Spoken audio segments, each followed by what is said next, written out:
You think about aliens. I don't think there are any. At one time, I thought that there were, simply based upon documents that I'd seen while I was attached to the intelligence briefing team, the commander-in-chief of the Pacific Fleet. At that time, and even for many years afterwards, I did not believe that the government would use me in that way. I had devoted my whole life to government service. I had been in the Air Force, I was in the Navy, I was a river patrol boat captain in Vietnam. I had proved myself. I had combat ribbons with the V for Valor. Um, there was no doubt of my loyalty to my country. And maybe that's why it was so easy to use me, because I wouldn't doubt that what I saw was real. But over the years, I've done a lot of research. And what I've discovered is there's no proof existing anywhere that extraterrestrials are real, or that have ever visited this planet, or that they exist anywhere in the universe. There is not one shred of evidence anywhere. There is lots of evidence, tons of it in fact, that there are a group of people collectively known as the Illuminati who want us to believe in some extraterrestrial threat from space so that they can cause a world government, bringing together of all the people to resist that external threat. The first time that I saw any reference to that, I was reading some papers from the Carnegie Endowment Fund, and there was a record of a speech. It was a dinner for Viscount Ishii of the Japanese delegation, the Japanese imperial delegation, in 1917. And John Dewey was one of the speakers. And the first sentence out of his mouth, as I was reading this, I almost fell out of my chair, because this was in 1917, and he said the best way to cause all the people of the world to come together in one world government and end war forever would be if we were attacked by some other species from some other planet. And boy, that just clicked with me, and I knew that that this is just another scam. This is the age of deception. There's no doubt about it. And then 8 times during Reagan's administration, he inserted almost the exact same phrase into 8 of his speeches. And it's a scam. That's what I can tell you. What they call UFOs, these craft that fly around the sky, are real. But they're not piloted by some little green guy from some other planet. They're owned and operated by the United States of America for one, the Soviet Union for another, probably Great Britain, Canada. I think the first really operable ones were probably manufactured in Western Canada, in the wilderness, in a place especially built to create those machines, like we created the Manhattan Project, and the same kind of secrecy surrounded it. So the technology is real. It's been kept secret, and it's been used to promote this concept that there's an alien threat to this earth. The cattle mutilations I've discovered in my research are nothing more than what's left after the government does its secret tests on the low-level radiation leakage from its atomic weapons assembly plants and atomic power plants. It's a low-level radiation monitoring project. And if you look at what's missing in the cattle, you'll see that it's just as clear as day. They take the lips, they take the tongue, they take a 6-inch patch of skin, they core out the rectum, the colon area, where those kinds of things would collect. They would pass through the digestive system. On female cows, they take the udder to check for low-level radiation in the milk. Is it being passed to the calves?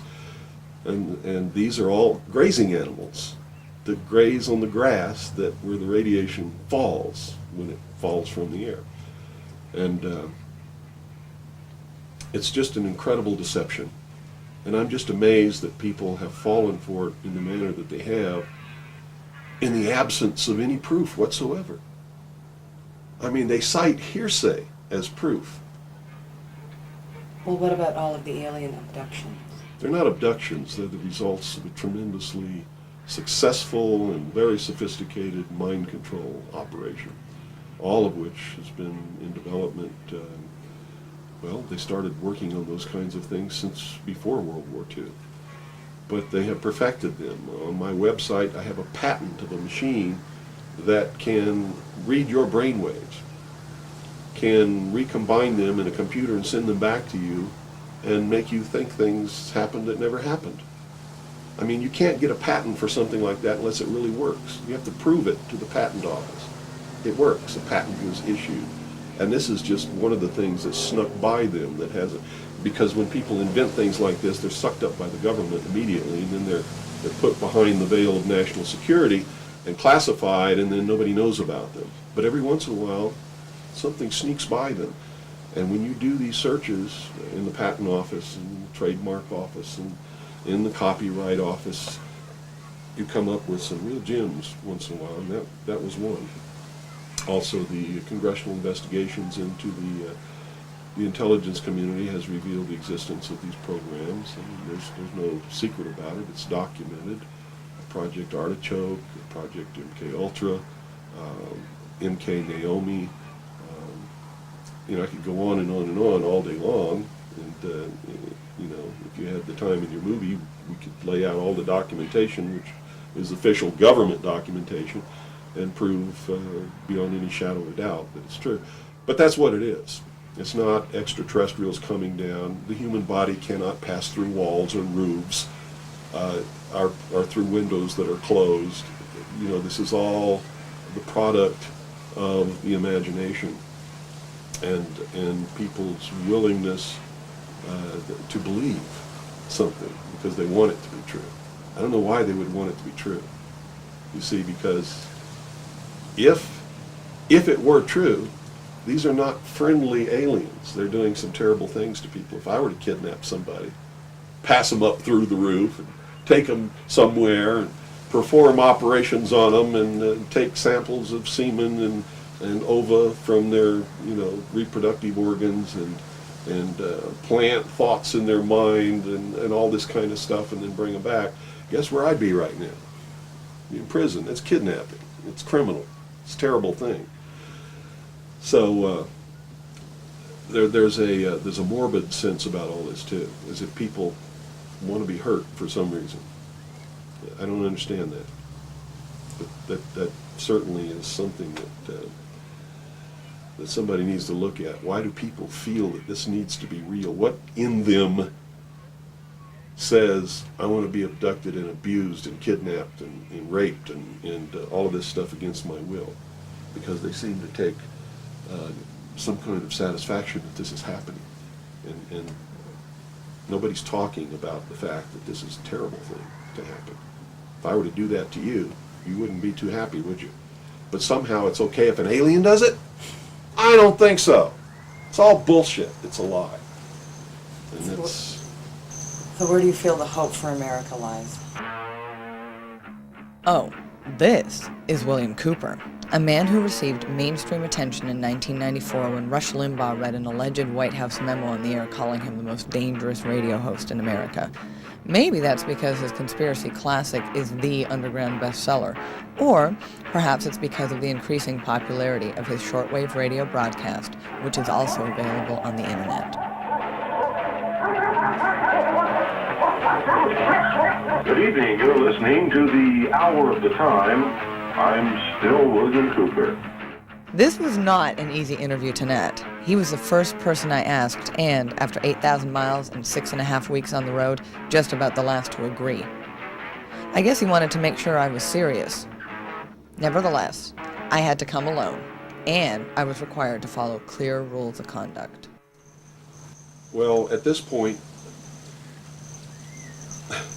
I've done so much research on this. I have to tell you, there's only one way this is going. There's going to be a civil war in this country. And I hope the outcome of the war will be the reinstatement of constitutional Republican government. But whenever you have a war like that, you're going to have competing factions to be the winner. And whoever really has the power in the end is going to institute whatever kind of government they feel should be there. There are people in this country who believe that a religious theology or theocracy should prevail. Well, if that happened, we'd have burnings at the stake again, and inquisitions, and heretics, and all of these kinds of things. So that can't be allowed to happen. Can't be. Doesn't matter what my religion is. It can't be allowed to happen. There are people who want a socialist government, much like the one in Sweden. There are people who want to create in the United States what the Soviet Union had hoped to be.